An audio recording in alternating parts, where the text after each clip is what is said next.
اس کے بعد ہوا یہ کہ جیپنیز کانٹینیوس کام کرتے گئے اور اپنی کوالٹی کو امپروو کرتے گئے. 1986 میں ایک سکسیسفل ماڈل آیا ٹویوٹا کا. اس کے بعد 90s تو پھر پورا وہ چھا گئے اور اس وقت پھر پاکستانیوں کی کرنسی بھی ڈی ویلیو ہو چکی تھی تو وہ جیپنیز کارز پہ سوئچ ہونا شروع ہو گئے. اب اس اسنا میں ابھی یہ کام چل ہی رہا ہے, لیکن پچھلے 10 سال میں تو میں نے ایک اور چیز دیکھی ہے, وہ یہ ہے کہ اب جیپنیز گاڑیاں جو ہیں وہ جرمن گاڑیوں کے ساتھ, جرمن کارز کے ساتھ بھی, یعنی بی ایم ڈبلیو, اس کے علاوہ جو ہے بی ایم ڈبلیو کے ساتھ ساتھ آپ کا مرسیڈیز, تو مرسیڈیز کو بھی انہوں نے ٹف ٹائم دینا شروع کر دیا. لکسس کے نام سے ان کی ایک کار ہے, یہ ایک برانڈ ہے ٹوٹا کا ہی, very successful brand. Anyway, اب ہم آتے ہیں واپس اپنی تھیوری کے اوپر. اب جب ہم اپنی تھیوری پہ آتے ہیں تو بات یہ ہے کہ جیپنیز کی ہاتھوں یا جیپنیز کی ترقی کے ہاتھوں امریکن کار مینوفیکچرر کی بری طرح پٹائی ہو رہی ہے. تو یہاں پر جو امریکن جو ہے وہ جب دیکھتے ہیں اور ایک سچویشن پیدا ہوتی ہے کہ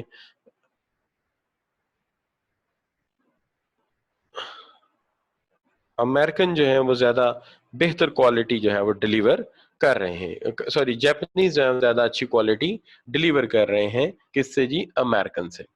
اب اس کے اوپر ظاہر ہے کوئی ریسرچ ہونی چاہیے اور پتہ چلنا چاہیے کہ جیپنیز آگے کیوں ہے. تو ہم یہاں پہ ایک ریسرچ پڑھ رہے ہیں ولیم اوچی کی, جو کہ یہ بتاتا ہے کہ کیا ڈیفرینشیٹڈ کریکٹرسٹکس ہیں امریکن آرگنائزیشن کے اور جیپنیز آرگنائزیشن کے. اور بیسیکلی جو فرق ہے وہ آٹو موبائل انڈسٹری کے حوالے سے ہی دیکھا جا رہا ہے, چونکہ مین یہاں پہ ایک بڑا ڈفرنس نظر آ رہا ہے. تو کریکٹرسٹکس میں کیا فرق ہے جیپنیز اور امریکن فرمز کے جو ہیں وہ کیا ڈفرینسیشن ہے؟ Compared American organisation culture, American organisation culture کو تھیوری اے کہتا ہے اور جیپنیز اپروچ کو تھیوری جے کہتا ہے. تو اس کو جو ہے وہ موازنہ کرتا ہے. اب جب وہ موازنہ کرتا ہے تو کچھ ایسے کریکٹرسٹک سامنے آتے ہیں جس کو وہ زی تھیوری کے نام سے پرنٹ کرتا ہے, ولیم اوچی زی تھیوری. آپ کہیں گے سر زی تھیوری کیوں ہے؟ آپ کو یاد ہوگا میں نے تھیوری ایکس, میں نے آپ کو تھیوری ایکس اور تھیوری وائی پڑھائی تھی, یاد ہے موٹیویشن کے اندر میکریگر کے اینگل سے. تو میکریگر کے اینگل سے بنائی, تو چونکہ اس نام سے تو پہلے ہی تھیوری تھی, تھیوری ایکس تھیوری وائی, اور یہ اس کے ساتھ ہی پھر ایکسٹینڈڈ تھیوری آ جاتی ہے, جس کو ہم تھیوری زی کہتے ہیں, اور جس کو دینے والے ہیں پروفیسر زی اوچی کہہ لیجئے, ولیم زی اوچی کہہ لیجئے. تو وہ کہتے ہیں جو بڑا فرق ہے وہ فرق ہے سب سے پہلا امریکن اور جیپنیز میں میوچول ٹرسٹ کا. یہاں سپروائزر اپنے سب آرڈینیٹ پہ مکمل اعتماد کرتا ہے, مکمل اعتبار کرتا ہے. جونیئر سینئر ٹاپ مینجمنٹ اپنے آپ کو برانڈ ٹائی سمجھتے ہیں. کہنے کا مطلب یہ ہے کہ جو کمپنی کا برانڈ ہے اس کی جتنی ذمہ داری سی ای او, ڈائریکٹر, چیئرمین, اتنی ہی ذمہ داری آپریشنل لیول کے ورکر کے اوپر ہے. لہٰذا یہ اپنے آپ کو برانڈ ٹائی میں پارٹنر سمجھتے ہیں کہ جتنا برانڈ کے وہ ذمہ دار ہے اتنا ہی میں نیچے آپریشن ورک میں ہوں. تو ایک تو میوچول ٹرسٹ ہے, دوسرا یہ برانڈ ٹائی ہے. تیسری چیز جو نظر آتی ہے, کوئی فیصلہ, کوئی ڈیسیژن امپلائی کی انوالومنٹ کے بغیر نہیں ہوتا. ٹھیک ہے جی, امپلائی کی انوالومنٹ کے بغیر نہیں ہوتا, اور ہر چیز کو ود ان لمٹس کنٹرول کرنا ہے آپ نے. اب یہاں پہ جو تفصیلی فرق ہے وہ دیکھتے ہیں, جس کو میں نے ٹیبل میں پریزنٹ کیا ہے.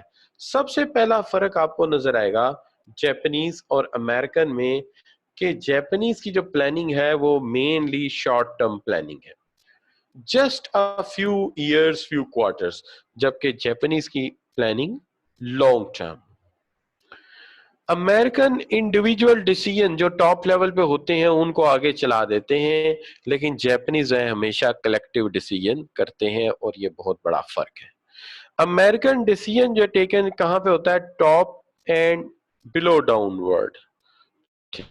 جیپنیز میں ڈیسیژن جو ہے وہ bottom, start at bottom and concede at higher up. اب آپ کہیں گے سر یہ ذرا بتا دیں, میں آپ کو کلیئر کرتا ہوں. دیکھیے بات یہ ہے, اگر ہمارے امریکہ میں ایک آرگنائزیشن کے 3 levels of management ہے. یہاں ڈیسیژن اوپر سے ہونا ہے اور وہ ڈیسیژن نیچے جو ہے وہ فارورڈ ہو جانا ہے, ٹاپ ٹو باٹم. لیکن جاپان نے یہ دیکھنا ہے جو نیچے بیٹھا بندہ ہے وہ کسٹمر کے ساتھ ڈائریکٹلی کنیکٹڈ ہے, لہذا وہ اس کو اس طرح پریزنٹ کرتے ہیں کہ جناب جو سب سے زیادہ کسٹمر سے کنیکٹڈ ہے وہ کسٹمر کی اوپینین لے گا, وہ رائے گا آگے فارورڈ کرے گا, اور وہ رائے سی ای او, میں نے الٹا بنایا نا اس کو چونکہ دیکھتے تو سی ای او ڈائریکٹر اس کو کنسیڈر کر کے اپروو کریں گے یا اس کو اپڈیٹ کر کے اپروو کر کے نیچے رائے کو واپس کر دیں گے. لہٰذا فیصلے کا بڑا فرق ہے, کہاں فیصلہ ٹاپ سے ہوتا ہے نیچے تک کنوے کیا جاتا ہے, اور کہاں نیچے بیٹھا بندہ جو کسٹمر کے ساتھ کنیکٹڈ ہے وہ فیصلے کے اوپر رائے دیتا ہے یا سجیشنز دیتا ہے اور وہ اوپر جاتی ہے اس پہ فیصلہ ہوتا ہے. تو ایک فرق ہے. اب یہ ہے کہ Japanese all do slow evaluation of decision making کرتے ہیں, ٹھیک ہے, اور یہ fast decision but slow implementation کرتے ہیں. تو فرق یہ ہے کہ جیپنیز فیصلہ سلو کرتے ہیں, امپلیمنٹیشن فاسٹ کرتے ہیں, اور امریکن فیصلہ جلدی کرتے ہیں, امپلیمنٹیشن سلو کرتے ہیں. تو یہ بہت بڑا فرق ہے. اب جو آرگنائزیشن کا فرق ہے وہ یہ ہے کہ جیپنیز جو ہیں وہ کلیکٹیولی رسپانسبل سمجھتے ہیں اپنے کام میں, اور یہاں پہ فرد کی ذمہ داری علیحدہ علیحدہ ہے. یہاں پر جاپان میں اگر ایک بھی دوست یا ایک بھی کلیگ اپنا کام ٹھیک نہیں کر پایا تو پورا یونٹ سمجھے گا یار یہ ہماری ذمہ داری تھی کہ ہم اس کو کام سمجھاتے, ہم اس کو کام کرنے میں مدد دیتے.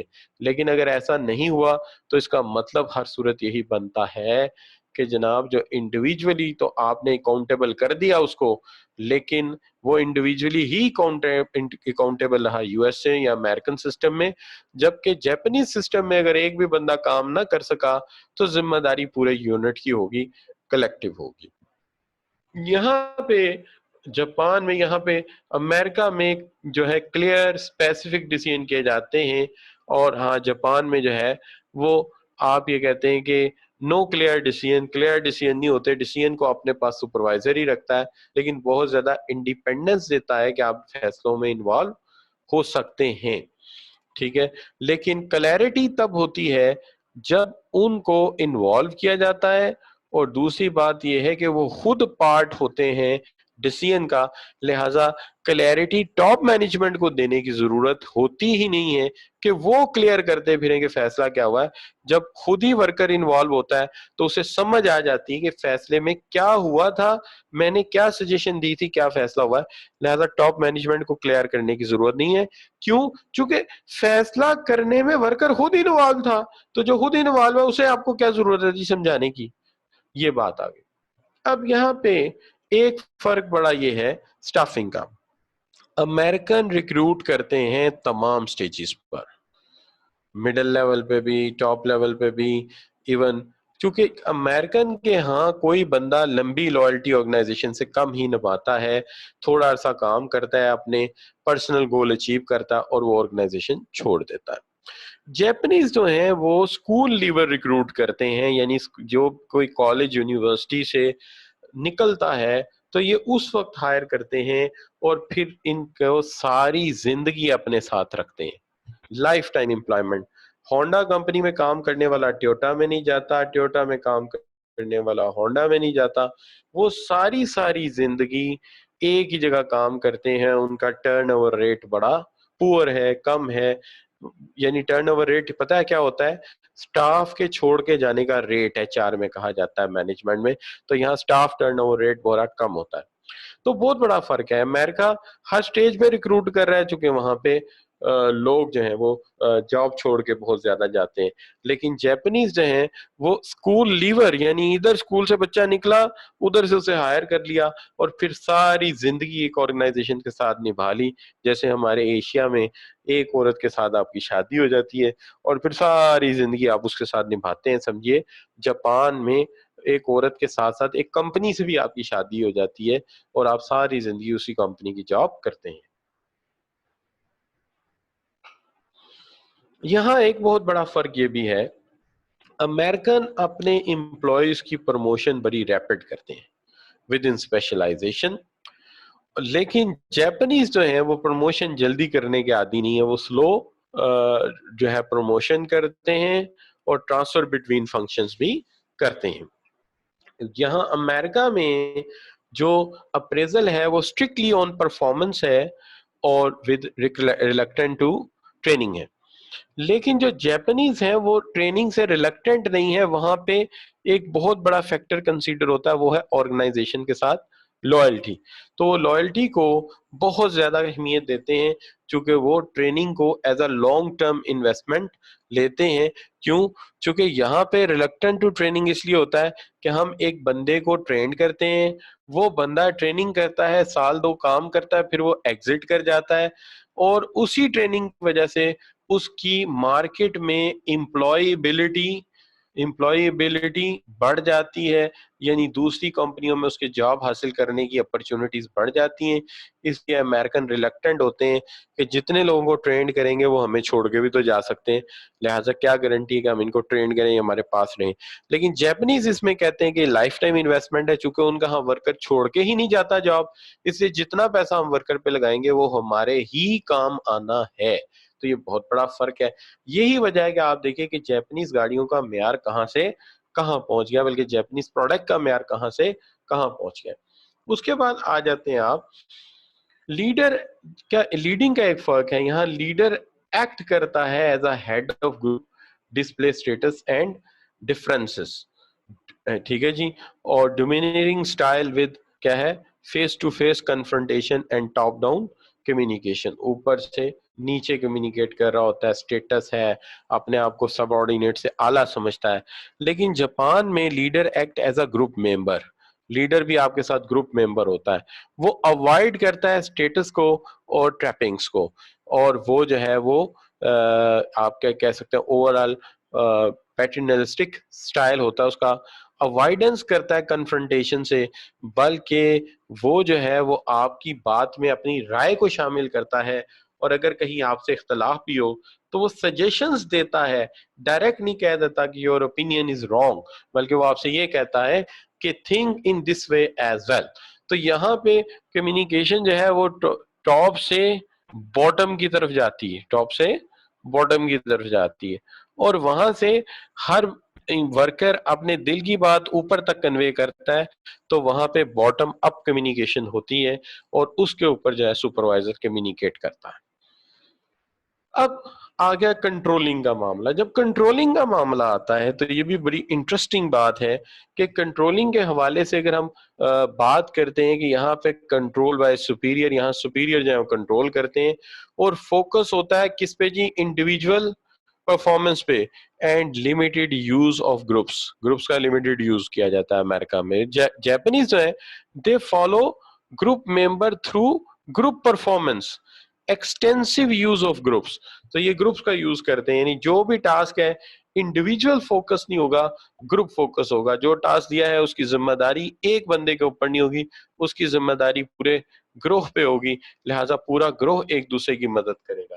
یہاں پہ گروہ بنائے جاتے ہیں, ٹیم بنائی جاتی ہیں, لیکن ہر ایک کا ایلوکیٹڈ ٹاسک دوسرے سے مختلف ہوتا ہے, اور چونکہ وہ انڈیویجولی آنسریبل ہوتا ہے اس لیے ان کے اندر وہ یونٹی اور وہ گروپ فنکشن یا وہ انڈرسٹینڈنگ پیدا نہیں ہوتی. یہی وجہ ہے کہ وہ سکلز بھی شیئر کرتے ہیں, یہی وجہ ہے کہ وہ اپنی ٹریننگ بھی جو دی ہوتی ہے وہ بھی شیئر کرتے ہیں, اور یہی وجہ ہے کہ وہ آئیڈیاز بھی آپس میں شیئر کرتے ہیں, اور اس کے ساتھ ساتھ اسی وجہ سے ان کی لائلٹی اپنی آرگنائزیشن سے بڑھ جاتی ہے, چونکہ وہاں محبت کرنے والے, بھائی چارہ رکھنے والے, اخلاق والے آپ کے کو ورکرز ہوتے ہیں, اور اگر آپ جاب چھوڑنا بھی جائیں تو کو ورکر آپ کو جانے نہیں دیتے, اور وہ آپ کو اپنے ساتھ ایسوسیٹ کر کے رکھتے ہیں. تو بتائیے ایسے ماحول کو چھوڑ کے کون جاتا ہے؟ کسی کا دل چاہے گا ایسے ماحول کو چھوڑ کے جانے کو؟ یہ تو ایک طرح سے فیملی انوائرمنٹ ہے جو ذمہ داری آپ کو دی, دوستوں کو بھی پتا ہے کہ آپ کے اوپر ذمہ داری لگی ہے, اور اگر آپ سے نہیں ہو رہی تو دوست آپ سے پوچھیں گے یار کیا مسئلہ, بتاؤ کہ تمہاری مدد کریں, چونکہ اگر کام نہ ہوا تو سب کی ذمہ داری پڑے گی. تو وہ ٹریننگ کی مدد دیں گے, شیئرنگ بھی کریں گے اسکلز کو, اپنی جو نالج ہے وہ بھی شیئر کریں گے, اور کمیونیکیشن بھی اوپن ہوگی.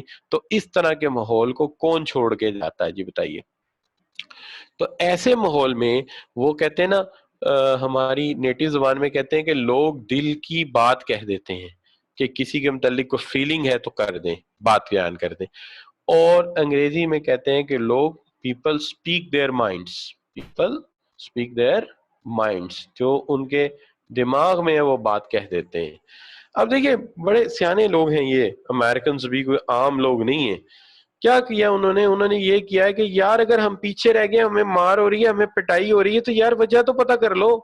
اچھا ہم لوگ تو ماشاءاللہ اتنے سیانے لوگ ہیں کہ کسی چیز میں کامیاب ہو جائیں تو کامیابی کی ریزن پہ ریسرچ نہیں کرتے کہ کیا ہے. کبھی ہاکی میں ہم ورلڈ چیمپئن تھے، اچھا تو ہم نے کبھی نہیں سوچا کہ ریسرچ کر لیں کہ اس کے فیکٹر کیا ہیں کہ ہم کامیاب ہیں، تاکہ ان فیکٹرز پہ توجہ دے سکیں.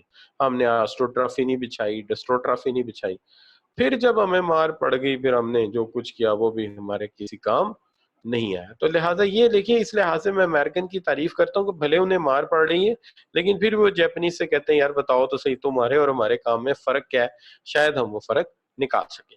لیکن وہ فرق نکل نہیں سکے گا. اس کی وجہ پتہ کیا ہے؟ آپ کو یاد ہوگا جب میں آپ کو ایک تھیوری پڑھا رہا تھا، میں آگے چل کے اس کے اوپر بات کروں گا، میں بات کروں گا آگے چل کے ہوفسٹیڈ کی تھیوری میں. آپ نے مجھے یاد کرانا ہے. تو ہوفسٹیڈ کی تھیوری میں بات کروں گا انڈیویجولزم، آپ لکھ لیجئے انڈیویجولزم ورسز کلیکٹیوزم. وہاں جا کے میں اس کی کلئی تھوڑی اور کھول دوں گا کہ مسئلہ ہے کیا. تو یہ چیز آ گئی بچوں، کلیئر جی؟ تو یہاں تک ایک چیز جو ہے آپ کے سامنے کھل کے آ گئی. اب یہاں تک پھر بات کرتے ہوئے ایک دفعہ سم اپ کر دیا جائے، موازنہ تو بہت ہو گیا. تو زی تھیوری کیا کہتی ہے؟ زی تھیوری یعنی ایز اے تھیوری، یہ تھوڑی ہے کہ ایک تھیوری کو ہم یوں ایکسپلین کر کے بے فکر ہو جائیں جی امریکن یوں ہوتے ہیں اور جاپنیز یوں ہوتے ہیں. یار اس سے کچھ آہذ تو کرنا ہے کہ نہیں کرنا؟ تو جو آہذ کرنا ہے، کنکلوڈ کرنا ہے، اس کو تو لکھیں. تو وہ کیا ہے؟ سب سے پہلے کنکلوڈ یہ کرتے ہیں کہ امپلائمنٹ فیئرلی لانگ ٹرم ہونی چاہیے اور امپلائی کی لائلٹی ہونی چاہیے آرگنائزیشن کے ساتھ. ٹھیک ہے جی؟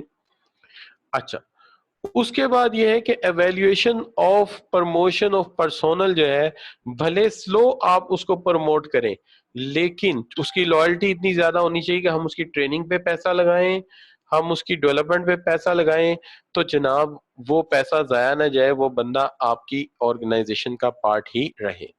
اس کے بعد تیسری چیز جو آ جاتی ہے وہ آ جاتا ہے کیریئر پاتھ.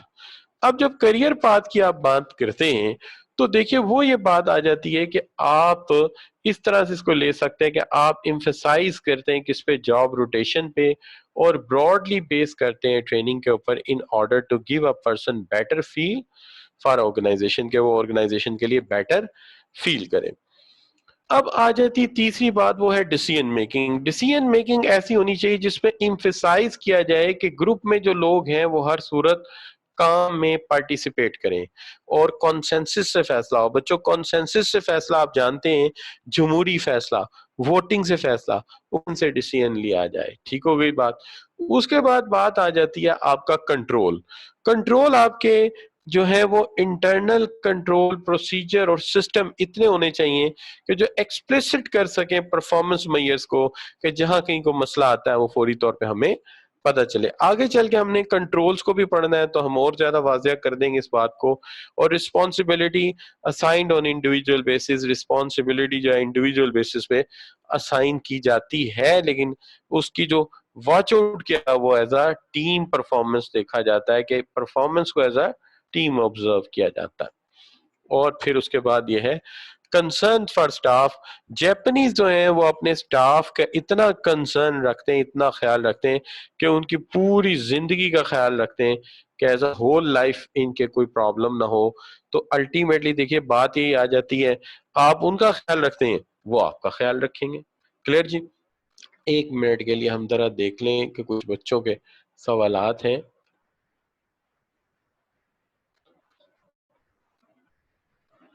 سر ہمارا تو ڈسیبل آ رہا تھا، کل کلاس ہوئی تھی.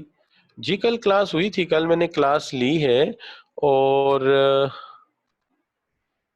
وہ پھر کل کلاس میں نے لی ہے اور کل کلاس میں بھی پارٹیسپینٹ کوئی 18-20 سے زیادہ لوگ نہیں آئے تھے.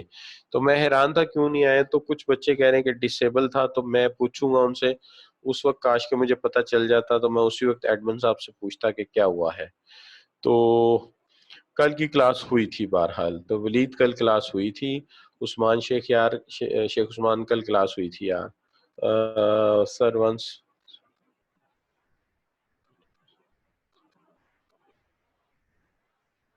اچھا تو سر یہ آ رہا تھا. اچھا اس کے بعد ایک بچہ مجھے کہہ رہا ہے کہ 86 کرولا آج بھی فیمس ہے. جی بالکل فیمس ہے, جاپانیز کی ہر گاڑی پاپولر ہوئی ہے. 86 is popular, 72 is popular, and then onward اس وقت بھی جو ان کی گاڑیاں آ رہی ہیں, مینز ٹویوٹا یارس جو آ رہی ہے, اور اس سے پہلے جو ان کی G L I X L I ہے, they are very successful cars, وہ بڑی کامیاب رہی ہیں. آلدو کہ some reported errors are there کہ ہوئے ہیں, کا دکا میں نے نیٹ پہ دیکھے, لیکن گاڑیاں کافی ان کی سکسیسفل رہی ہیں. اچھا تو میں یہ ضرور بات کروں گا ان کے ساتھ. باقی بچے جو ہیں اس کے اندر ایک سوال یہ آیا کہ sir while studying the in C theory staff need job satisfaction, it is true, sorry. نہیں دیکھیے بات یہ ہے کہ بالکل آپ صحیح فرما رہے ہیں, اور بالکل صحیح آپ کو سمجھ آئیے کہ بات اصل میں ہوتی ہے کہ ہم اپنی جاب سے سیٹسفائیڈ ہوں گے, موٹیویٹڈ ہوں گے کہ ہاں یار اس جاب کو کر کے ہم نے کچھ کمایا ہے, تو تبھی ہم ایڈ ان ایفرٹ کریں گے نا. لیکن بھائی اگر بات یہ ہے کہ اگر جاب ہمیں کچھ نہیں دے رہی تو الٹیمیٹلی ہم اس کے لیے پھر ایفرٹ کیسے کر سکتے ہیں. تو یہ ایک نیچرل بات ہے, آپ نے جو بات کی ہے بالکل ٹھیک ہے کہ جاب سیٹسفیکشن کے بغیر آگے معاملہ بڑھ ہی نہیں سکتا. جب تک جاب سیٹسفیکشن نہیں ہوگی نتھنگ از پاسبل, کوئی بھی چیز پاسبل نہیں ہو سکتی. تو یہ بڑی امپورٹنٹ چیز ہے کہ we must be satisfied from our job, ہم اپنی جاب سے سیٹسفائیڈ ہوں تو پھر ہی بات آگے بڑھتی. اچھا بچوں, اب اس کے بعد ہم آ جاتے ہیں اس طرف جو کہ ہمارا نیکسٹ ایریا ہے جس کے اوپر ہم بات کرنا چاہتے ہیں, وہ ہے آپ کا Peters and Waterman's innovative companies. Peter and Waterman's innovative companies کی بات کرتے ہیں. Identified 43 companies which are excellent in their performance. بات اصل میں یہ ہے کہ بچوں آج کا زمانہ جو ہے نا وہ انوویشن کا زمانہ ہے, وہ جدت کا زمانہ ہے. تو میں آلدو کے یہاں جیپنیز اوچی کی تھیوری کو وائنڈ اپ کر کے آیا ہوں, تو پیٹرز اینڈ واٹرمینز کی جو ہے وہ انوویٹو کمپنیز کی طرف میں جا رہا ہوں. دیکھیے بات بڑی سمپل سی ہے. اگر کبھی آپ گوگل پہ جائیں اور لکھیں top 100 brand of the world, 100 brands of the world, تو میں آپ سے کہوں گا کہ اچھا بچوں دنیا کے 100 کامیاب برانڈز کی ایک لسٹ آ جائے گی ورتھ کے اعتبار سے. اچھا خوبی کی بات یہ ہے کہ کبھی آپ کرنا کہ جس ملک کے بھی اس کے اندر 6 پروڈکٹ ہوں گے وہ کنٹری جو ہے وہ ڈیولپ کنٹری ہوگا. اندازہ کر لینا 6 برانڈ جس کے اس کے اندر ہیں وہ سکسیسفل, یا وہ آپ کہہ لیجئے کہ وہ دنیا کا ڈیولپ کنٹری ہوگا. چونکہ آج کا جو زمانہ ہے وہ یہی ہے کہ آپ کتنا اچھا برانڈ بناتے ہیں, کیا کوالٹی دیتے ہیں, وہ برانڈ کتنی اچھی ویلیو ڈیلیور کرتا ہے, اسی کی بنیاد پہ تمام فیصلے ہو جاتے ہیں. اب اس میں بڑی انٹرسٹنگ بات یہ ہے کہ میں ایک دن ایک کتاب پڑھ رہا تھا, وہ کتاب تھی ڈیولپمنٹ اکنامکس. اچھا وہ ڈیولپمنٹ اکنامکس ایک بڑے مشہور آتھر ہیں, نام ان کا ذرا آپ کے لیے بڑا عجیب سا ہوگا, ان کا نام تھا مائیکل پی ٹوڈیرو.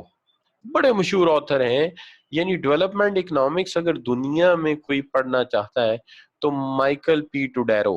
تو مائیکل پی ٹوڈیرو کی کتاب کا جو پری فیس لکھا تھا اس کو میں نے جب پڑھا تو اس کے اندر اس نے لکھا کہ دنیا کی جو قومیں ترقی کر رہی ہیں ان کے اندر ڈیولپ ہونے سے پہلے ایک چیز آتی ہے, اس کو ہم کہتے ہیں economic motivation and economic ego. Economic motivation کا مطلب یہ ہے کہ وہ قوم اجتماعی طور پہ سوچتی ہے کہ اب ہم پسماندہ نہیں رہیں گے, دنیا میں ہم نے ایک عزت کمانی ہے, بہت ذلیل ہو گئے, بڑی ذلت کما لی, اب وقت آ گیا ہے کہ ہمیں کچھ کر کے دکھانا ہے. تو اس کو وہ کہتے ہیں کہ یہ ہے اکنامک موٹیویشن. دوسری چیز جو وہ کہتے ہیں اکنامک ایگو. اکنامک ایگو میں وہ یہ کہتے ہیں کہ قوم یہ کہتی ہے کہ ہم نے بہت امداد لی, ہم نے ہر مشکل وقت میں دنیا سے چندہ اکٹھا کیا, اب جو وقت آ رہا ہے ہم نے کسی سے امداد بھی نہیں لینی اور ہم نے اپنی عزت کو بچانا ہے. بھلے زلزلہ آ جائے, فلڈ آ جائے, ڈوب جائیں گے, مر جائیں گے, لیکن اب لوگوں کسی سے مانگیں گے نہیں. تو وہ کہتے ہیں, مائیکل پی ٹوڈیرو کہتے ہیں, یہ دو چیزیں قوم میں پیدا ہو جائیں تو پھر قوم میں ترقی کر جاتی. اور تیسری چیز وہ کہتے ہیں انٹرپرینل ایفرٹ, جس میں انوویشن ہے, جدت ہے, کہ سوچنے کا نیا انداز, سوچنے کا نیا طریقہ. اب میں نے اس دن بات کی تھی کہ بیٹا ہمیشہ یہ نہیں ہوتا کہ جو سپیس میں جا رہا ہے ہم وہ بنیں گے تو ہی کامیاب ہوں گے. نہیں, اگر برگر بھی اچھا بنا رہا ہے میک ڈونلڈ تو ایک برانڈ تو ہے, کے ایف سی اچھا برگر بنا رہا ہے تو کیا ہے, تو بن ٹکی نا, لیکن نام ہے دنیا میں. کیوں؟ they do it, work it with a brand name and with the quality. تو اگر اس طرح سے کام کیا جائے تو برانڈ بن جاتے ہیں. سب وے کا نام بھی ہے, میک ڈونلڈ کا نام بھی ہے, کے ایف سی کا نام بھی ہے, اور جہاں تک میرا خیال ہے کے ایف سی اور میک ڈونلڈ تو لیڈنگ 25 برانڈ میں ہے, اور سب وے میں نے چیک نہیں کیا, آپ کر لیجئے گا تو ترقی. اسی طرح اگر آپ دیکھیں کوریا کو کوئی پوچھتا ہی نہیں تھا. ہمارے ادھر ایک اکانومسٹ ہوتے تھے بڑے مشہور, ان کا نام تھا ڈاکٹر محبوب الحق. Dr. Mehboob Ulhaq was a finance minister when the 1962 Ayub Khan was in the rule and he has started as a presidential system. تو اس وقت انہوں نے پاکستان کے 2 5 ایئر پلان بنائے تھے. مجھے آج بھی یاد ہے, میں ایک اکنامکس کی بک میں پڑھ رہا تھا تو اس کے اندر لکھا ہوا تھا کہ اس وقت جب وہ سیکنڈ 5 ایئر پلان انہوں نے لانچ کیا تو ان کو ورلڈ بینک نے کہا کہ اگر اس طرح کے 2 سے 3 پلان اور آپ رن کر دیں تو پاکستان کا نام ہم ڈیولپنگ کنٹریز کی لسٹ سے نکال کے ڈیولپ کنٹریز کی لسٹ میں ڈال دیں گے. انفارچونیٹ یہ ہوا کہ 1965 میں ایک وار زبردستی ہمارے اوپر لانچ کر دی انہوں نے, اس کے بعد 71 میں ایک وار لانچ کر دی. وہ 2 وار جب لڑی تو ہماری معیشت میں اسٹیبلٹی نہ رہی جو کہ اس وقت پوٹینشیل آ گیا تھا. بہرحال اچھے دن اب بھی آئیں گے انشاءاللہ, کوئی ایسی بات نہیں ہے. تو 43 کمپنیز ہیں, یہ کیسے کام کرتی ہیں, کس طرح لے کے چلتی ہیں, کیا کریکٹرسٹکس ہیں ان کے, کہ یہ انوویٹ کرتی ہیں پروڈکٹ کو, اور وہ پروڈکٹ اتنا بکتا ہے مارکیٹ میں, اتنا بکتا ہے مارکیٹ میں کہ ان کے شیئرز کی ویلیو اچھی ہے, ان کے برانڈ امیج کی ویلیو اچھی ہے, ان کے جناب جو ہے وہ ریٹ آف ریٹرن ان کا ہائی ہے. تو اس کے اندر اگر آپ دیکھتے ہیں تو سب سے پہلی چیز یہ ہے پروڈکٹیوٹی تھرو پیپل. آپ کو یاد ہے میں نے آرگنائزیشن کو جب انٹروڈیوس کرایا تھا پرسوں والے لیکچر میں, تو میں نے کہا تھا it is not the gun but man behind the gun is important. Mao Tse Tung کہتا ہے کہ بھئی بات یہ ہے مشینیں امپورٹنٹ نہیں ہوتی, ہمیشہ انسان ہی امپورٹنٹ ہوتا ہے. تو پروڈکٹیوٹی تھرو پیپل, وہ کس طرح سے, treating staff with dignity. Staff کو ڈگنیٹی کے ساتھ ٹریٹ کرو, رسپیکٹ کے ساتھ ٹریٹ کرو, کیونکہ جو ڈیفرنس ڈالنا انہوں نے ہی ڈالنا ہے. اگر ان کو رسپیکٹ نہیں دو گے تو پھر کہاں سے برانڈ اچھا ہوگا. ایکشن کیا ہے, bias, focusing on achievement and result rather than کیا ہے, نیول گیزنگ, کے بجائے اس کے کہ تم اوفینسو ہو, ڈسکریس کرو, ہمیشہ اچیومنٹ ریزلٹ پہ ہونی چاہیے, فوکس ریزلٹ پہ ہونا چاہیے. اور پھر سمپل فرام کیا ہے, lean staff, informal process and flat structure. Organization زیادہ کامیاب وہ ہیں جن کے لیئرز آف اسٹرکچر زیادہ بڑے نہیں ہیں, جن کا سپین آف کنٹرول نیرو نہیں ہے, بلکہ وہ آرگنائزیشن فلیٹ ہیں, ایک سپروائزر کے انڈر زیادہ ورکر کام کریں, اور کمیونیکیشن بہت زیادہ فارمل نہیں بلکہ انفارمل ہے. تو ایسی آرگنائزیشن زیادہ کامیاب ہے. انہیں فلیٹ اور ٹال آرگنائزیشن آپ کو پہلے پڑھا دی تھی آرگنائزیشن اسٹرکچر میں, یاد ہوگا آپ کو, اگر نہیں تو آپ پڑھ لیجئے گا دوبارہ, کہ زیادہ کامیاب آرگنائزیشن وہ ہے جو کہ فلیٹ ہے. فلیٹ آرگنائزیشن کیوں کامیاب ہے, اس کی وجہ یہ ہے کہ ٹاپ مینجمنٹ کا فاصلہ آپریشن سٹاف سے تھوڑا ہوتا ہے, اس لیے جو بھی انسٹرکشن اوپر سے دی جاتی ہے وہ جلدی پہنچ جاتی ہے, اور جو بھی پرابلم نیچے آتی ہے وہ اوپر جلدی کمیونیکیٹ ہو جاتی ہے. اس لیے فلیٹ سٹرکچر زیادہ سکسیسفل ہے. اور انفارمل کمیونیکیشن ہمیشہ انسان کھل کے بات کر سکتا ہے, اور دوسرا فارمل کمیونیکیشن کے لیے ٹریننگ بہت چاہیے ہوتی ہے, اس سے انفارمل کمیونیکیشن زیادہ سکسیسفل رہتی ہے. Stick to the knitting, identify core competencies, focus on those, صرف فوکس کرو اس کے اوپر جو تمہارا کور ہے, باقی کو آؤٹ سورس کر دو. اب آؤٹ سورس کرنا کوئی بڑی بات نہیں ہے. دیکھیے ٹویوٹا کار مینوفیکچرر ہے, آپ نے ٹویوٹا کی کار چلائی بھی ہوگی, دیکھی بھی ہوگی. اچھا, ٹویوٹا کی گاڑی کا اگر ہم بونٹ کھولیں تو بیٹری کس کی لگی, نہیں, بیٹری تو اے جی ایس کی لگی ہوئی ہے, بلکہ اس سے پہلے ایف بی کی لگا کے دیتے تھے. ٹائر دیکھیں, ٹائر ٹویوٹا کے لگے ہوئے ہیں, نہیں ٹائر ٹوٹا کے نہیں ہے, ٹائر تو جنرل موٹرز کے لگے ہوئے, جنرل ٹائرز کے لگے ہوئے, ٹھیک ہے جی. اسی طرح اگر آپ ایئر کنڈیشن دیکھیں تو وہ سینڈن کا لگا ہوا, تو آپ پوچھیں گے یار کہ یہ کیوں ہو رہا ہے جی, کلچ پلیٹ ڈائک ان کے ڈالے ہوئے انہوں نے, اب یہ کیوں ہو رہا ہے؟ اس کی وجہ یہ کہ بھائی ٹویوٹا کی اصل فیلڈ جو ہے وہ کار کی ڈیزائننگ اور انجن ہے, کور کام انہوں نے اپنے پاس رکھا ہوا ہے اور باقی آؤٹ سورس کیا ہوا ہے, ہونا بھی یہی چاہیے. اس کی بڑی آسان سی ایگزامپل یہ ہے کہ میں آپ سے کہتا ہوں آپ ایک سول انجینئر ہیں, آپ ایک ٹاور بنا دیں, آپ کہتے ہیں ٹھیک ہے جی میں ایک بزنس ٹاور بنا دیتا ہوں, لیکن آپ کا ایریا سول انجینئرنگ ہے, ٹھیک ہے نا جی, لیکن اس کے اندر جو الیکٹریکل ورک ہے اگر وہ بھی آپ خود کریں گے تو آپ بہت نکما کام کریں گے, اور اس کے اندر واٹر اور سینیٹیشن بھی آپ کریں گے تو اس سے بھی نکما کام کریں گے.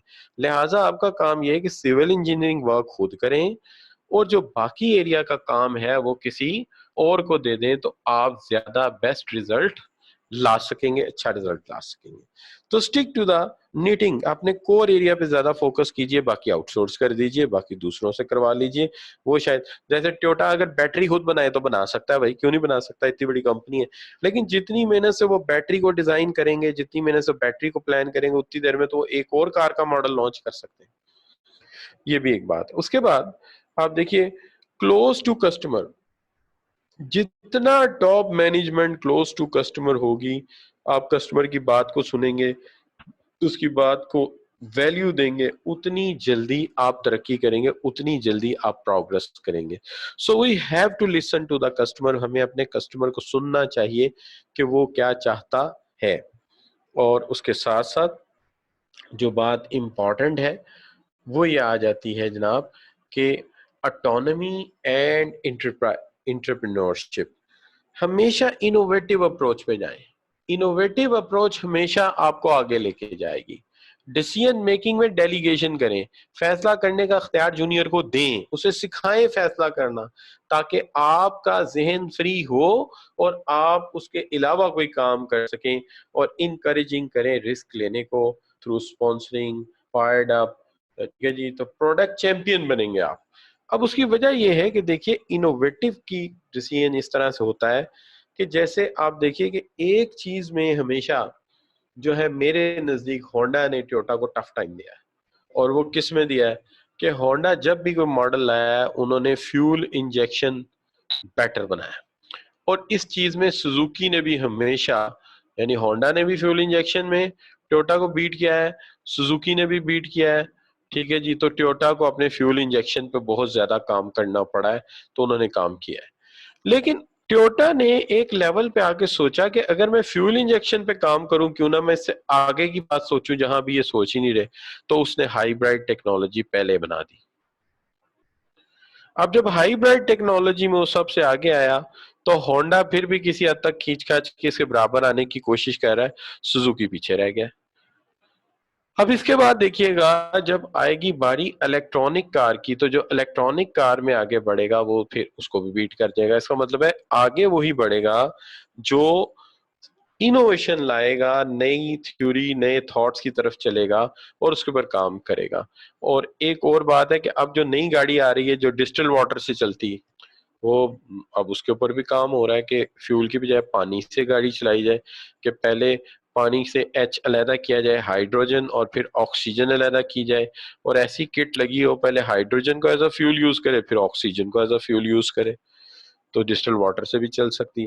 تو جو کمپنی اس کے اوپر پھر آگے بڑھے گی, کام کرے گی, الٹیمیٹلی ظاہر ہے جی وہ پھر پہلے آگے آ جائے گی مارکیٹ میں. تو سیدھی بات یہ ہے کہ اس کے اندر ہمیشہ آپ نے آگے کی طرف جانا ہوتا ہے, پیچھے کی طرف نہیں دنیا آتی. دنیا جو ہے وہ فاسٹ فارورڈ چلتی ہے, اسے ہمیشہ ذہن میں رہنا چاہیے کہ ہمارا موو, ہماری ایکٹیویٹی آگے کی طرف جائے گی. دوسری طرف آپ چلتے ہیں تو بات آ جاتا ہے سائملٹینیس لوز ٹائٹ پراپرٹیز. کیا ہے جی, سینٹرلائزنگ کور ایکٹیویٹیز. کور ایکٹیویٹیز سینٹرلائز کی جائیں and values, and decentralise rest, باقی ڈیسینٹرلائز کر دیں. مثال کے طور پہ آپ جانتے ہیں کہ آپ کی core competency as a car manufacturer engine ہے, تو انجن جاپان سے بنائیں, جیسے سوزوکی نے اب کیا ہے کہ انجن سارے وہ مین جگہ پہ بناتے ہیں, ہر جگہ انجن نہیں بناتے. باقی اسمبلنگ آپ ہر جگہ کریں, انجن ڈبہ پیک ہم بھیج دیں گے جہاں سے بھی چاہیے ہوگی. کیوں؟ پریویسلی انہیں کمپلینٹس ملی ہیں کہ دنیا بھر میں بننے والی سوزوکی کی کوالٹی ڈفرنٹ ہے, تو انہوں نے بہت سارے ملکوں سے یہ کہا ہے کہ ہم انجن مینوفیکچرنگ نہیں دیں گے, کار آپ بنائیں, باقی آپ چیسی بنائیں, آپ اس کے شاکس لگائیں, ہر چیز فٹ کر لیں, بنا بھی لیں, لیکن یہ جو 3 4 5 چیزیں ہیں یہ ہم سینٹرلائز کریں گے. تو کور ایکٹیویٹی سینٹرلائز کر لی جائے, باقی جو ہے وہ سوئچ اوور کر دیا جائے, اس سے فرق نہیں پڑتا. ٹھیک ہے جی.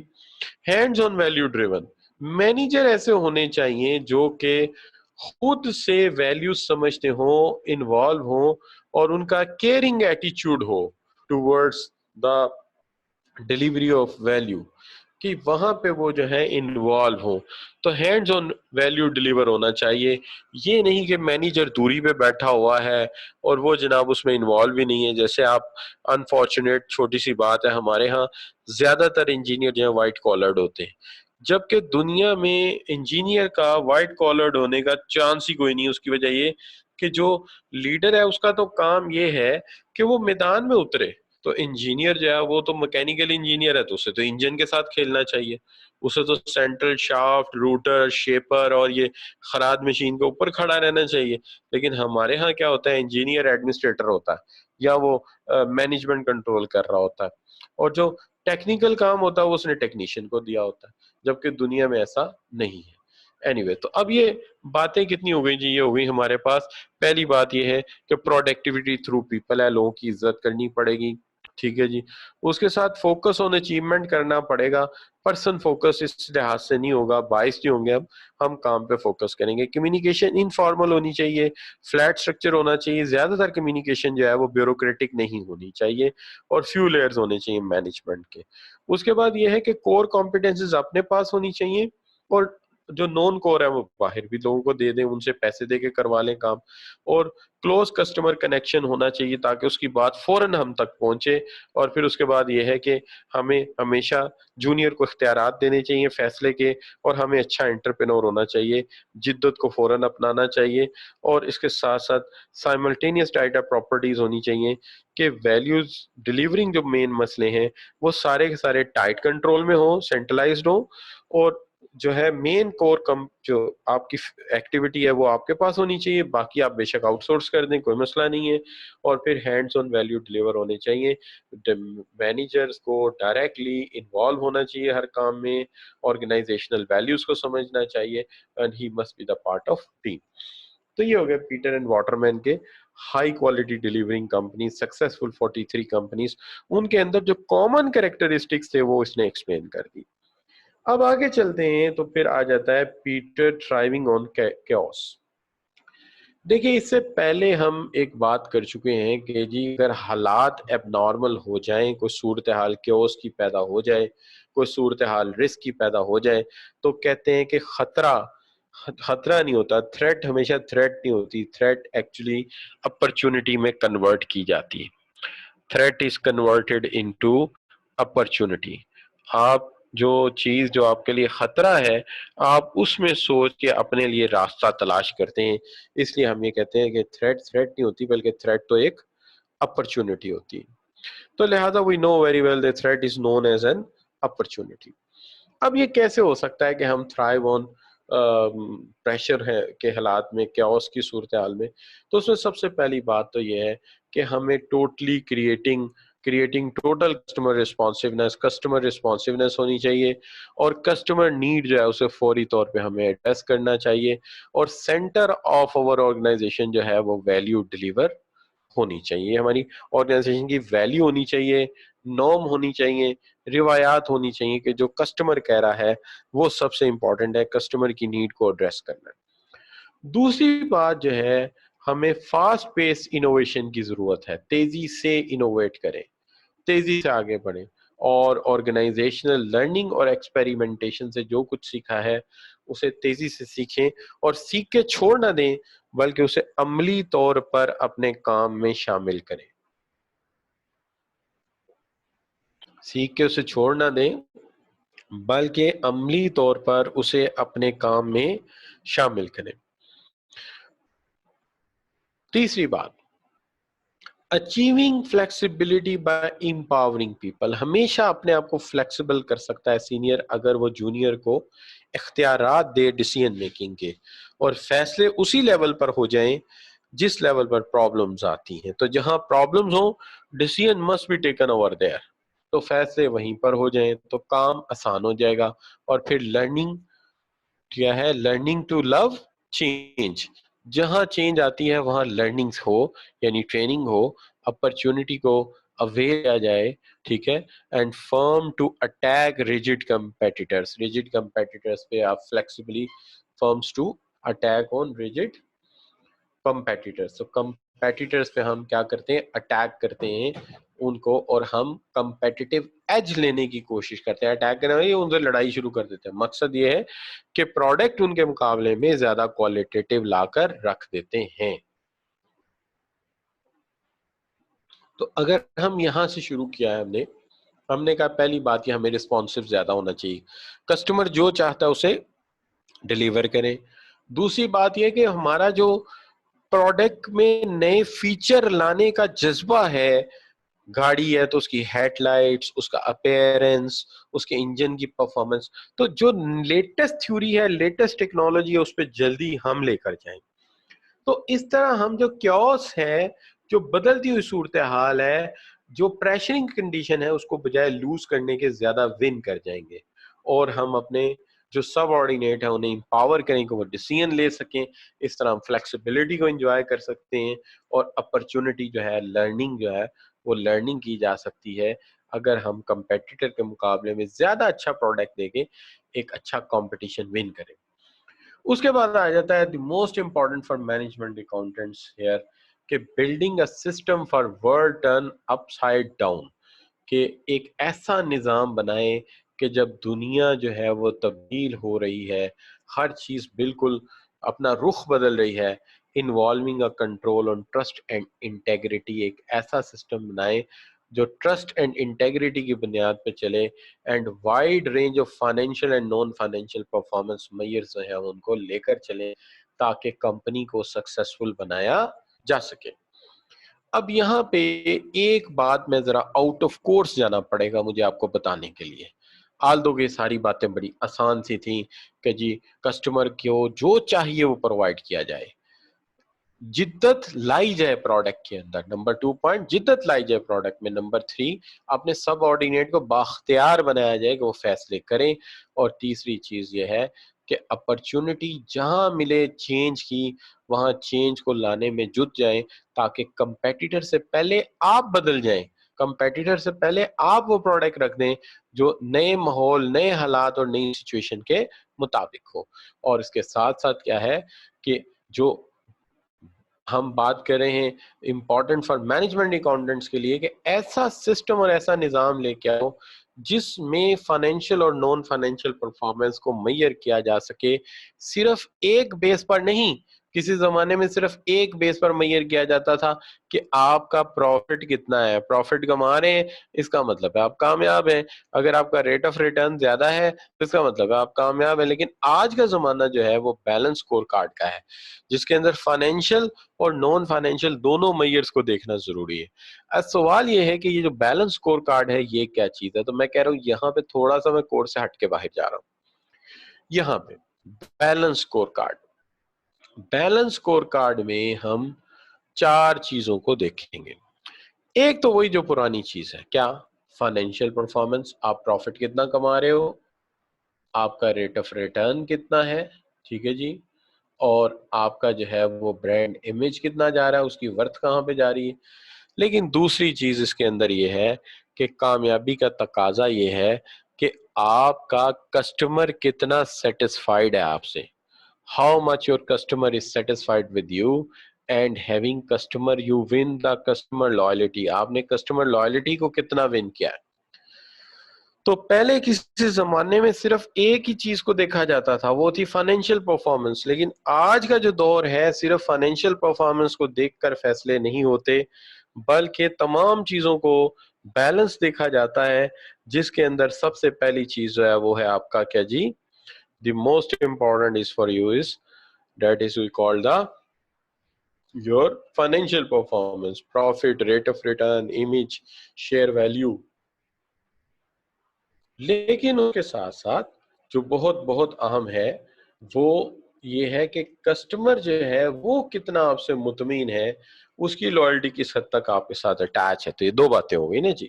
اچھا، اب چوتھی بات یہ ہے کہ آپ انٹرنل پرسپیکٹو میں آپ کی انٹرنل ایفیشنسی کتنی ہے، آپ کس حد تک آپ کے پروسیسز ایسے ہیں کہ جہاں آپ ریسورسز کو دوسروں کے مقابلے میں زیادہ سیو کرتے ہیں، دوسروں کے مقابلے میں آپ ریسورسز کو بیٹر یوز کرتے ہیں. تو یہاں تک آپ کیسے ہیں، یہاں تک آپ کی صورتحال جو ہے وہ کیسی ہے. تو بڑی امپورٹنٹ ہے. اور چوتھی چیز یہ ہے کہ innovative report on the development of new products, کہ آپ کے پاس انوویشنز کیا ہے. ٹھیک ہے جی. تو وٹ شوڈ بی ڈن، کہ آپ کے پاس نئے پروڈکٹ کون سے ہیں، نیو جو ہے وہ آپ کیا کر رہے ہیں. تو آج کا جو دور ہے وہ بیلنس سکور کارڈ کا ہے. اگر میں آج کسی کمپنی کے شیئرز خریدوں تو میں یہ چار چیزیں دیکھوں گا. پہلی بات یہ ہے کہ کمپنی فائنینشلی کیا پروفٹ کما رہی ہے. اگر یہ پروفٹ کما رہی ہے تو الٹیمیٹلی مجھے بھی کچھ ریوارڈ دے گی. تو یہ کیا مجھے ریٹ آف ریٹرن کیا ہے، یہ مجھے کیا ڈیویڈنڈ دے گی. تو یہ ایک بات تو میں اس سوچوں گا. دوسری چیز میں یہ دیکھوں گا کہ اس کمپنی کے جو پروڈکٹ ہیں، اس کمپنی کے جو برانڈ نیم سے پروڈکٹس ہیں، وہ کتنی مارکیٹ اچیو کر رہے ہیں، اور کسٹمر کی اس کے بارے میں اوپینین کیا کیسی ہے، اچھی ہے بری ہے، اور کسٹمر کتنا لائل ہے اس کے ساتھ. تیسری چیز میں یہ دیکھوں گا کہ اس کمپنی کے جو کام ہے اس کے اندر یہ ریسورسز کو کتنا بچاتے ہیں اور یہ کام کتنا ٹائملی کروا پاتے ہیں. دوسرے ورڈز میں کتنے ایفیشنسی کو انشور کر پا رہے ہیں، کتنی ایفیشنسی انشور کر پا رہے ہیں. اور چوتھی چیز جو میں دیکھوں گا وہ میں یہ دیکھوں گا کہ آج کے پروڈکٹ تو ان کے سکسیسفل ہیں، کیا ان کے پاس کوئی فیوچر پروڈکٹس بھی ہیں. یعنی آج کے پروجیکٹس بھی ہونے چاہیے اور فیوچر کے بھی پروجیکٹس ہونے چاہیے، تاکہ آنے والے دور میں بھی پتا ہو کہ ہاں یار یہ چار پیسے کما کے مجھے کچھ دے سکتے ہیں. تو اگر یہ چاروں چیزیں ہیں تو میں کہتا ہوں بے فکر ہو کے آپ اس کمپنی کے شیئرز خرید لیجئے. یہ آپ کو منافع بخش رہے گا، یہ آپ کا نقصان نہیں ہوگا، یہ آپ کا فائدہ ہی ہوگا ہر صورت. یعنی آپ کو کسی قسم کے نقصان کا اندیشہ نہیں ہے. تو وہ چار باتیں یہ ہیں کہ سب سے پہلی بات یہ ہے کہ جی آپ کا جو ہے وہ کیا ہو، آپ کا جو کمپنی ہے وہ فائنینشلی اسٹیبل ہو، فائنینشلی بہت اچھی پرفارم کر رہی ہو. دوسری بات جو ہے اس کے اندر وہ یہ ہے کہ جو کمپنی ہے اس کے پاس آپ کے لیے اچھا پروفٹ ہو، اور اس کے ساتھ ساتھ اس کا کسٹمر سیٹسفائیڈ ہو، کسٹمر آپ سے مطمئن ہو. اور اس کے ساتھ ساتھ یہ بھی ہے کہ ان کے پاس آج پروجیکٹس ہیں لیکن فیوچر کے بھی پروجیکٹس ہونے چاہیے، اور جو ان کا انٹرنل نظام ہے وہ ایسا ہونا چاہیے جہاں ریسورسز سیو کیے جا رہے ہوں اور وہ ایفیشینٹ کام کر رہے ہوں. تو اگر ایسا ہو تو اس کمپنی کے شیئرز خرید لیجئے، اس نے فیوچر میں بڑا منافع کمانا ہے، بے شک مستقل بنیادوں پہ رکھ لیجئے، آپ کامیاب رہیں گے. تو یہ چیز ہے جو وہ کہتا ہے کہ آج کا جو زمانہ ہے وہ ہے بیلنس سکور کارڈ کا. This is what said by the Peter thriving in chaos. تو یہ ہماری 8واں تھاٹ تھا. 9th پہ چلتے ہیں جی. 9th جو تھاٹ ہے وہ ہے کینٹرز 10 رولز فار سٹفلنگ انیشیٹو.